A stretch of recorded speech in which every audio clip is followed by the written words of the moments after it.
नमस्कार। एमए हिंदी के कार्यक्रम से संबंधित पाठ्यक्रम एमएसडी 4 नाटक और अन्य गद्य विधाओं से संबंधित औरत नुक्कड़ नाटक पर हम आज इस कार्यक्रम में विचार करेंगे। इस वीडियो कार्यक्रम में आप सभी का स्वागत है। आज का विषय है औरत नुक्कड़ नाटक की संरचना और भाषा शिल्प। आपने औरत नुक्कड़ नाटक पर और नुक्कड़ नाटक से संबंधित और भी वीडियो कार्यक्रम सुने होंगे, देखे होंगे, लेकिन इस नाटक में हम उसके संरचना और उसके भाषा शिल्प पर बातचीत करेंगे। आप जानते हैं कि ये नुक्कड़ नाटक जो लिखा गया है, औरत, जो आपके पाठ्यक्रम में है, ये जन नाट्य मंच का नुक्कड़ नाटक है और इसे सामूहिक रूप से लिखा गया है। इसकी संरचना ही नुक्कड़ नाटक के रूप में हुई है, यानी कि अगर हमें इसे समझना है तो हमें नुक्कड़ नाटक के संदर्भ में ही समझना होगा। दूसरी विशेषता इसकी यह है कि यह एक सामाजिक नाटक है जो समाज में औरत की स्थिति को बताता है कि औरत के बारे में भारतीय समाज किस तरह से सोचता है, उसे किस तरह की परेशानियों से गुजरना पड़ता है।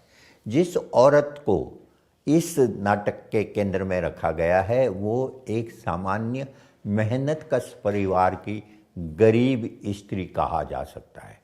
वो कोई बहुत उच्च वर्ग की या मध्य वर्ग की स्त्री नहीं है, बल्कि एक ऐसी स्त्री है जो सामान्य जो समाज है, स्त्री समाज, उसका प्रतिनिधित्व करती है।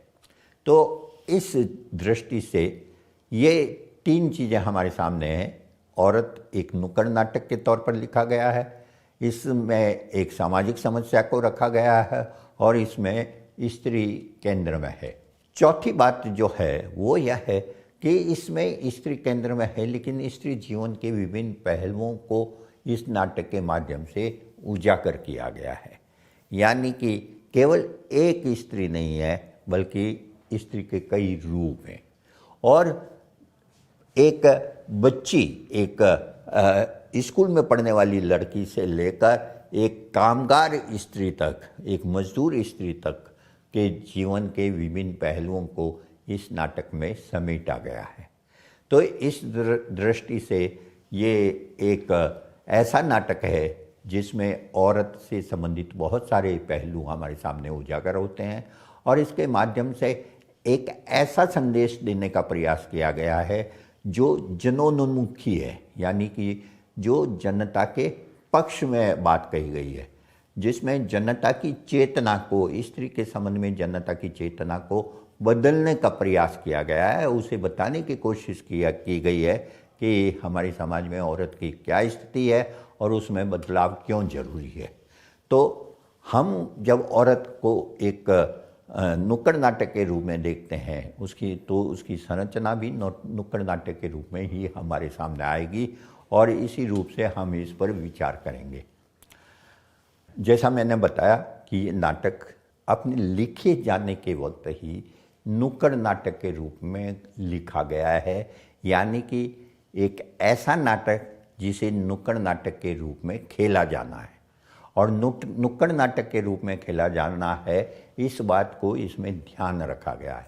कैसे ध्यान रखा गया है कि आप देखेंगे कि इसकी पूरी कथा को में ऐसा कुछ भी शामिल नहीं किया गया है जिसके लिए रंगमंच की ज़रूरत हो या जिसके लिए रंगमंचीय तामझाम की ज़रूरत हो। यहाँ पर जो कुछ भी प्रस्तुत किया गया है वो कहीं भी आप किसी भी गली, नुक्कड़, रास्ते में, चौराहे पर उसे पेश कर सकते हैं। तो इस दृष्टि से इसका लेखन जो है, इसकी कथा वस्तु जो है, इसकी पटकथा जो है, वो एक नुक्कड़ नाटक के तौर पर की गई है। और जैसा मैंने बताया कि इसमें स्त्री जीवन के कई पक्षों को शामिल किया गया है, यानी कि एक ही स्त्री है, औरत, लेकिन उसके अलग अलग जीवन के अलग अलग रूपों को, जैसे शुरू में वो बालिका के रूप में आती है, एक ऐसी लड़की के रूप में जो कि अभी स्कूल में पढ़ रही है, लेकिन स्कूल में पढ़ने वाली इस लड़की के सामने क्या कठिनाइयाँ आती है, इसे इस नाटक में दिखाया गया है।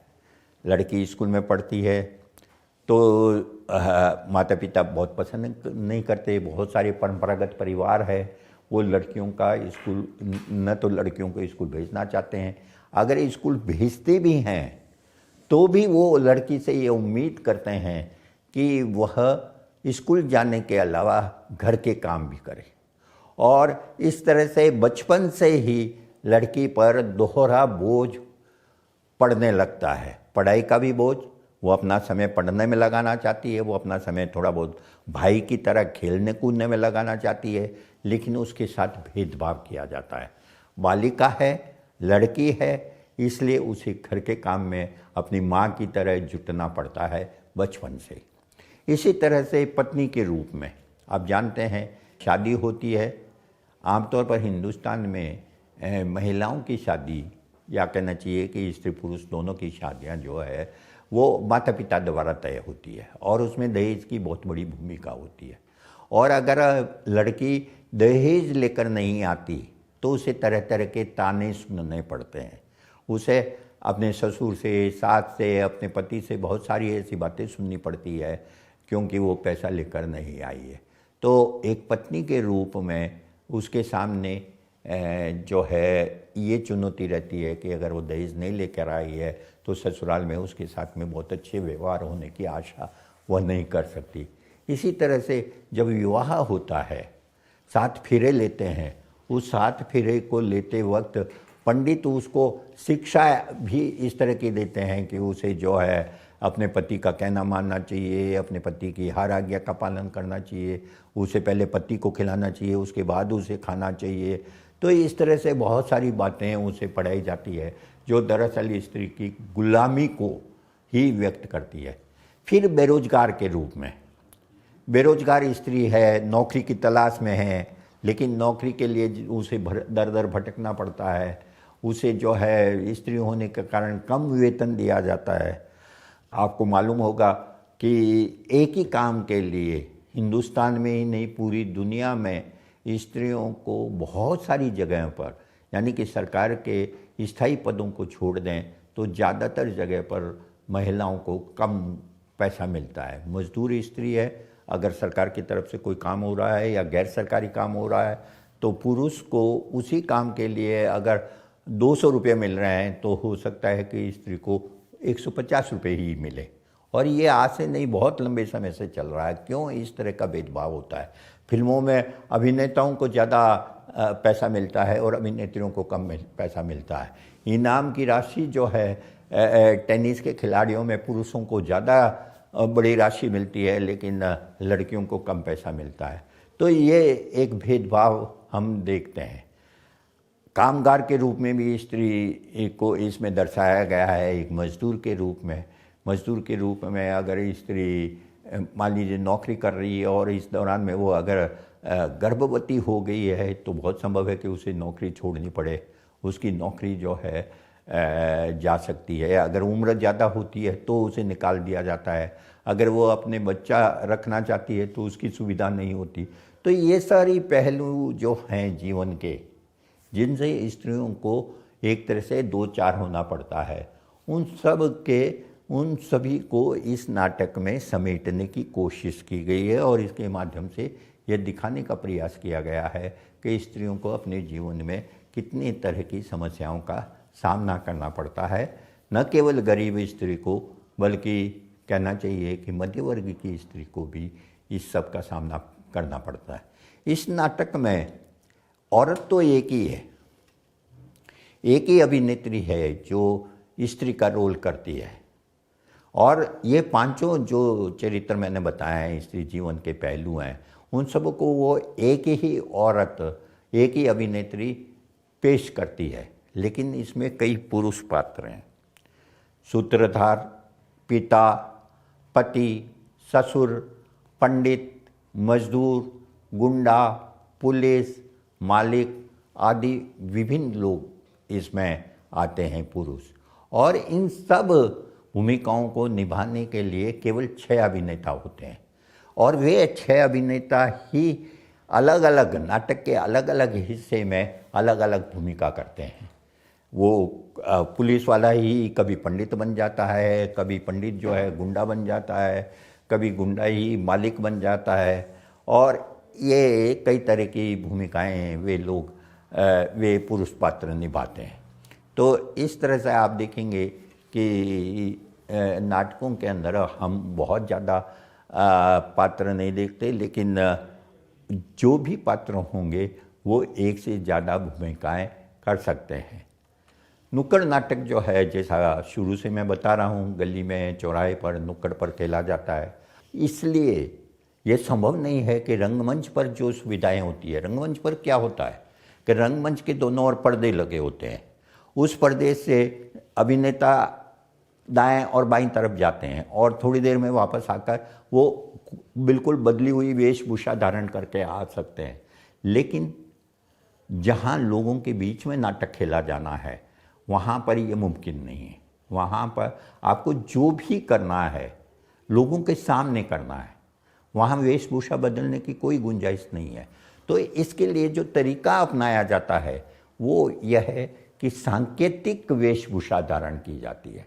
यानी कि पूरे नाटक के सभी पात्र, जैसे कि इसमें 7 पात्र हैं, वे 7 पात्र एक सी वेशभूषा पहनते हैं। ज़्यादातर आप देखेंगे कि काला पैंट और काला शर्ट पहनेंगे, या काली जीन्स और ऊपर जो है स्कर्ट वो टॉप पहन लेंगे।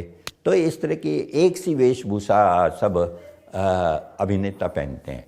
लेकिन जब उन्हें रोल करने होते हैं अलग, जैसे पंडित का रोल करना है, तो वो क्या करेंगे कि उन्हीं कपड़ों के ऊपर एक राम नामी दुपट्टा डाल लेंगे। तो हम समझ जाएंगे, देखने वाले समझ जाएंगे कि ये जो है पंडित का रोल, अब ये पंडित की भूमिका में है, ये पुरुष पात्र, पुरुष अभिनेता। इसी तरह से अगर वो पुलिस की भूमिका निभा रहा है तो उसके सिर पर पुलिस की टोपी वो धारण कर लेगा। अगर गुंडे की भूमिका निभा रहा है तो वो गले में रुमाल डाल लेगा। तो इस तरह से जो फर्क है उस फर्क को सांकेतिक रूप से दिखा दिया जाता है और देखने वाले भी समझ जाते हैं कि अब वो अभिनेता किस तरह की भूमिका में हमारे सामने आया है। तो इस तरह से आप देखेंगे कि औरत नुक्कड़ नाटक में भी ये सभी पात्र जो हैं अपने इन सांकेतिक वेशभूषा के द्वारा जो अपने रोल को हमारे सामने लाते हैं। औरत नुक्कड़ नाटक जो है उसके भाषा शिल्प पर अगर विचार करें, जैसे अभिनय और संवाद पर, अभिनय जो है और संवाद दोनों दृष्टियों से नुक्कड़ नाटक का बहुत प्रभावशाली होना जरूरी है। और इस दृष्टि से औरत एक बहुत ही प्रभावशाली नुक्कड़ नाटक है। वह एक ऐसा नाटक है जो अपने पहले संवाद से ही प्रभाव डालना शुरू कर देता है। इस बात को इस रूप में समझें कि जब नुक्कड़ नाटक खेला जाता है और जब पहली आवाज़ आती है वहाँ पर, उस समय दर्शक जो है आने शुरू होते हैं और जैसे जैसे नाटक आगे बढ़ता है दर्शक जो है इकट्ठा होते जाते हैं। तो इसलिए बहुत ज़रूरी है कि नुक्कड़ नाटक जो है अपने पहली अपीयरेंस से ही प्रभावशाली हो और आसपास जो दर्शक हैं, आसपास जो लोग आ जा रहे हैं, उनको एक तरह से उनकी आवाज़ सुनकर उसकी तरफ आकृष्ट हों और वहाँ पर आकर इकट्ठा होना शुरू हो जाए। तो इस रूप में आप देखेंगे कि जो बिना रंगमंच के नाटक जो खेला जा रहा है उसको प्रभावित करने का यही तरीका है और इसी तरह से इसे पेश किया जाता है। आप देखेंगे कि शुरू में ही, नाटक के शुरू में जो रंग संकेत दिया गया है उससे इस बात को समझ सकते हैं कि किस तरह से ये रंग संकेत जो है ये रंगमंच के लिए नहीं है बल्कि नुक्कड़ नाटक के लिए है। जैसे गोलाकार अभिनय स्थल आमतौर पर मजमे की तरह होता है तो गोलाकार होगा ही।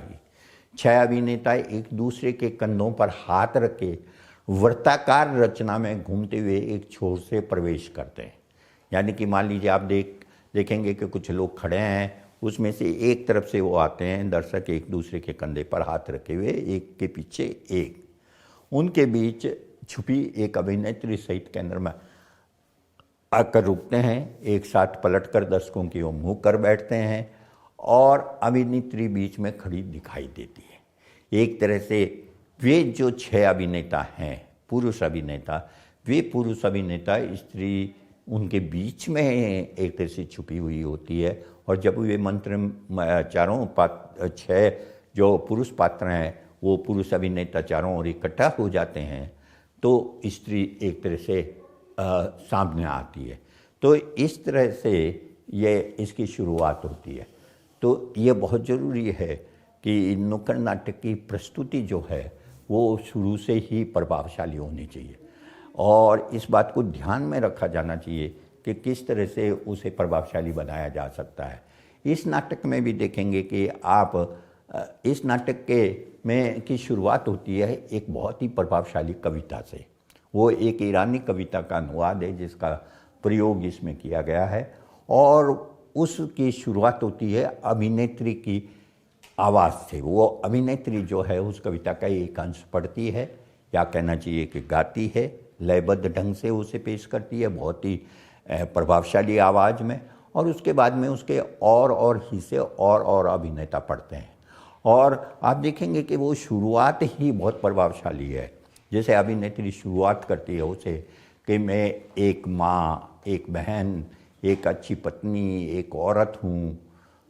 इसके साथ ही दूसरा अभिनेता जो है उसको आगे बढ़ाता है। जब स्त्री बोल लेती है ये तो उसके बाद में एक दूसरा अभिनेता बोलता है कि एक औरत न जाने कब से नंगे पांव रेगिस्तानों की धधकती बालू से भागती रही है। अभिनेत्री फिर उस बात को आगे बढ़ाती है, मैं सुदूर उत्तर के गांवों से आई हूँ। एक औरत न जाने कब से धान के खेतों और चाय के बागान में अपनी ताकत से ज़्यादा मेहनत करती आई है।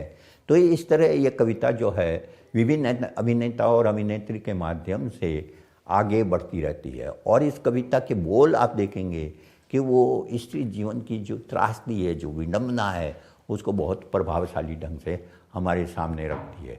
अगर इस कविता को आप इस नाटक की शुरुआत में प्रभावशाली ढंग से बहुत बुलंद आवाज़ में विभिन्न अभिनेताओं के द्वारा जब प्रस्तुत किया जाता है तो वो निश्चित रूप से दर्शकों को बहुत प्रभावित करती है और जब अभिनेत्री इस कविता को समाप्त करती है वो एक तरह से इस पूरे नाटक का जो कहना चाहिए कि उसकी केंद्रीय भाव है, उस केंद्रीय भाव को उजागर कर देती है। वो अभिनेत्री अंत में कहती है कविता में ही, मैं खुद भी एक मजदूर हूँ, मैं खुद भी एक किसान हूँ, मेरा पूरा जिस्म दर्द की तस्वीर है, मेरी रग रग में नफ़रत की आग भरी है और तुम कितनी बेशर्मी से कहते हो कि मेरी भूख एक भ्रम है और मेरा नंगापन एक ख्वाब, एक औरत जिसके लिए तुम्हारी बेहुदा शब्दावली में एक शब्द भी ऐसा नहीं जो उसके महत्व को बयान कर सके। तो इस तरह से आप देखेंगे कि ये जो शुरुआत है ये निश्चित रूप से बहुत प्रभावशाली है और ये कविता जो है दर्शकों को जब वो कविता सुनते हैं तो उन्हें ये समझ में आ जाता है कि ये नाटक किस विषय पर है और क्या कहना चाहता है और उसके बाद में फिर एक एक करके जीवन के विभिन्न प्रसंग हमारे सामने आते हैं बहुत ही यथार्थपरक ढंग से और उसमें स्त्री जीवन की जो विडंबना है, जो त्रासदी है, वो हमारे सामने आती है और वहाँ पर उनको नाटकीय रूप दिया गया है। ऐसा नहीं है कि वो कविता की तरह वहाँ पर भी सब कुछ वैसा चल रहा है, नहीं, वो सचमुच के नाटकीय प्रसंग है जो कि हमारे सामने आते हैं। जैसे विवाह का प्रसंग है तो अब उस विवाह के प्रसंग में एक पंडित भी है, एक दूल्हा भी है, एक दुल्हन भी है, फिर पंडित उनको जो है उपदेश देता है और उस उपदेश के माध्यम से जो कहा जाता है उसे वहाँ पर कहा गया है। जैसे कि पंडित वहाँ कहता है, किसको कहा जा रहा है? दुल्हन को कहा जा रहा है कि तुम सास ससुर की आज्ञा मानोगी, पति को साक्षात भगवान जानोगी, पहले उन्हें खिलाओगी फिर खुद खाओगी, पति ससुर अन्याय भी करें तो उसे न्याय मानोगी, कभी पलट कर उत्तर नहीं दोगी, आंखें सदा नीची रखोगी, घर का काम काज संभालोगी। तो आप देखेंगे कि ये पूरा एक तरह से उसके सामने उसके भावी जीवन का जो है रास्ता दिखा दिया गया है, बता दिया गया है कि उसे किस रूप में रहना है। उसकी आज़ादी एक तरह से समाप्त हो गई, उसे ससुराल में एक गुलाम की तरह रहना है, उसे सिर्फ आज्ञाएं ढूंढनी है और काम करना है। और एक ऐसा काम उसे इस तरह से काम करना है कि उसे अपनी मर्जी से कुछ भी निर्णय लेने का, कुछ भी फैसला करने का अधिकार नहीं है। तो इस दृष्टि से अगर इस नाटक को देखें तो हमें इसे समझने में बिल्कुल भी दिक्कत नहीं होगी कि ये नाटक एक सामाजिक नाटक है, एक ऐसी नाट्य कृति है जो स्त्री को अनेक धरातलों में, अनेक संदर्भों में उसकी संघर्ष गाथा को, उसकी पीड़ा को हमारे सामने लाती है। और इस रूप में नहीं लाती कि जिसे हमें समझने में कठिनाई हो।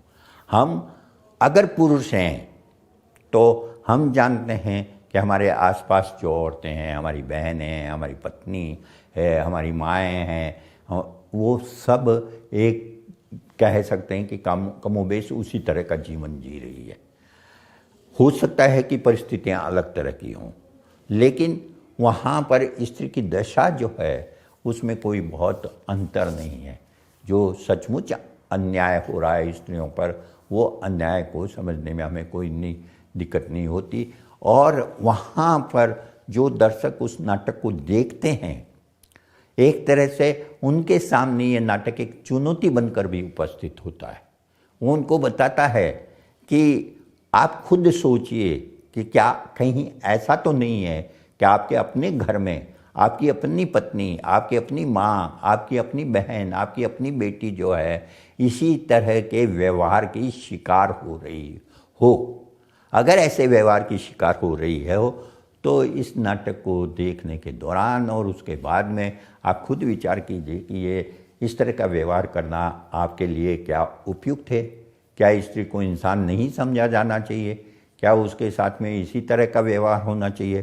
तो इस तरह से आप देखेंगे कि ये नुक्कड़ नाटक जो है, औरत एक तरह से केवल स्त्रियों की स्थिति को हमारे सामने नहीं लाता, बल्कि उसके साथ साथ जो दर्शक हैं उन दर्शकों के भाव, विचार और संस्कार से भी वो टकराता है। वो उनके साथ मुठभेड़ करता है, उन दर्शकों को सोचने के लिए मजबूर करता है कि क्या सही है और क्या गलत है। ये तो हम आशा नहीं कर सकते कि केवल एक नाटक देखकर, सड़क पर एक नुक्कड़ नाटक देखकर लोगों की मानसिकता बदल जाएगी, लेकिन ऐसे नुक्कड़ नाटक अगर लगातार होते हैं तो लोगों की मानसिकता में कुछ तो असर होगा, इसकी उम्मीद की जा सकती है। तो ये नुक्कड़ नाटक जो है औरत के जीवन की विभिन्न परिस्थितियों को, उनके विभिन्न रूपों को हमारे सामने प्रस्तुत करती है। एक समुदाय के रूप में स्त्री जो है, जिस पितृसत्तात्मक पुरुष प्रधान समाज में रह रही है, उसकी सोच क्या है, उसकी वैचारिकता क्या है, वो किस तरह के दख्यानुस व्यवहार स्त्री के साथ करते हैं, वो उसकी कलाई हमारे सामने खुल जाती है। तो इस दृष्टि से देखने पर हम समझ सकते हैं कि स्त्री या औरत नाटक जो है वो दरअसल स्त्री के संपूर्ण जीवन की सांकेतिक रूप से ही सही और उसके जीवन के थोड़े अलग अलग पहलुओं को हमारे सामने रखती है, लेकिन वो बहुत महत्वपूर्ण है।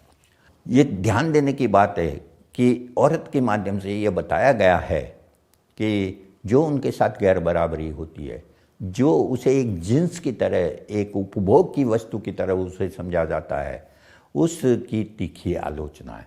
जो पुरुषवादी भावना है स्त्रियों के प्रति, जिसके प्रति हम इस आख्यान में, इस नाटक में क्षोभ, क्रोध, करुणा, व्यंग्य और हास्य का सम्मिलित पुट इसमें दिखाई देता है इस नाटक में। और इसी कारण से ये बहुत दिलचस्प और बहुत ही रोचक रूप में हमारे सामने आता है, बहुत ही विचारोत्तेजक रूप में।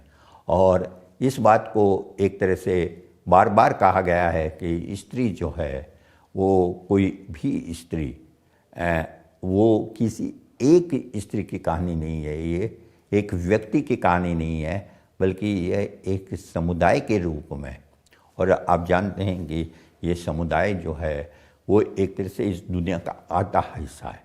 अगर आधा हिस्सा पुरुषों का है तो आधा हिस्सा स्त्री का है, और इस स्त्री के जीवन को, उसकी वास्तविकता को उजागर किया गया है।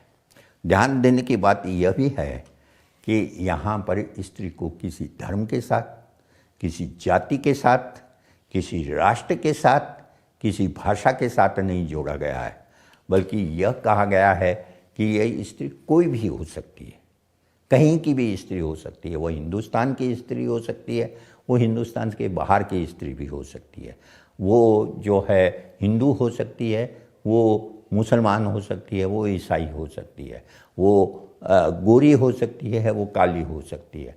तो कहने का मतलब यह है कि औरत जो इसका नाम दिया गया है, वो औरत नाम इस बात को ध्यान में रख कर दिया गया है कि हम औरत को यहाँ पर एक जाति के रूप में लें, एक संपूर्ण मानव जाति के रूप में, जिससे मानवता बनती है। अगर पुरुष उसका एक हिस्सा है तो दूसरा हिस्सा जो है वो स्त्री है, और इन दोनों के सम्मिलन से ही यह औरत नाटक बना है।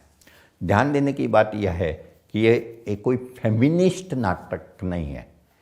कहने का मतलब ये नहीं है कि ये स्त्रीवादी नाटक का विरोधी नाटक है, नहीं, ये स्त्रीवादी है लेकिन पुरुष विरोधी स्त्रीवादी नहीं है। यह बताता है एक तरह से नाटक कि स्त्री और पुरुष दोनों जीवन के लिए बहुत ज़रूरी है। इसलिए पुरुष जो स्त्रियों के प्रति व्यवहार करते हैं वो व्यवहार निश्चित रूप से बहुत उपयुक्त नहीं है, उसमें बदलाव की ज़रूरत है और एक बराबरी का समाज बनाने की ज़रूरत है। और कोई भी बराबरी का समाज जो है वो बिना स्त्री के नहीं बन सकता। स्त्री और पुरुष दोनों ही उसमें बराबरी के भागीदार होंगे और उनको बराबरी की आज़ादी होगी, बराबरी से आगे बढ़ने का जो है मौका होना चाहिए, चाहे वो शिक्षा में हो, चाहे वो रोजगार में हो, चाहे वह विवाह के द्वारा जो जीवन के फैसले लेने हों उससे संबंधित हों, और चाहे कहीं भी वो काम कर रही हो तो काम का जो अधिकार है वहाँ पर भी उसके साथ कोई भेदभाव नहीं होना चाहिए। यही शिक्षा उसे दी गई है, इस नाटक के माध्यम से दी गई है। और जो हमने व्यवस्था बना रखी है, एक बहुत स्त्री विरोधी व्यवस्था, एक दमनकारी व्यवस्था बना रखी है, उस दमनकारी स्त्री विरोधी व्यवस्था को बदलने की ज़रूरत है। यह इस नाटक का मुख्य संदेश है। मैं समझता हूँ कि औरत नाटक के माध्यम से आप नुक्कड़ नाटक के रूप में भी उसकी विशिष्टता को समझे होंगे और एक सामाजिक नाटक के रूप में भी उसकी विशिष्टता को समझे होंगे। धन्यवाद।